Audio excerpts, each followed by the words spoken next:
Hi అండి. అందరూ బాగున్నారా? అబ్బా! వాన అయితే విపరీతంగా కురుస్తుందన్నమాట.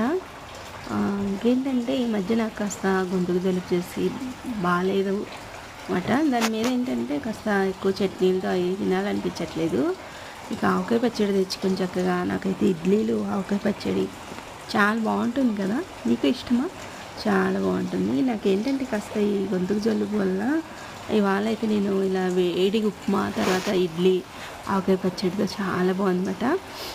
అసలు ట్రై చేయని వాళ్ళంటే ఎవరు ఉండరు అనుకోండి. ఒకవేళ చేయకుండా ఉంటే మీరు కూడా ఒకసారి ట్రై చేయండి. చాలా బాగుంటుంది కదా! ఇవాళ నేను ఆవకాయ అన్నం కూడా వేడిగా తింటాను. పచ్చడి అంటే ఈ ఆవకాయ పచ్చడితోటి టిఫిన్ తిన్నాను. తర్వాత వేడి వేడి ఉప్మా కూడా చాలా బాగుంది. ఆవకాయ పచ్చడితో టిఫిన్ చాలా బాగుంటుంది. ఎప్పుడు ట్రై చేయని వాళ్ళంతా ఒకసారి ట్రై చేయండి. రొట్టెతో కూడా చాలా బాగుంటుంది అన్నమాట. ఇడ్లీ పిండితో రొట్టె వేసుకుంటాం కదా, కళాయి రొట్టి, దాంతో కూడా చాలా బాగుంటుంది.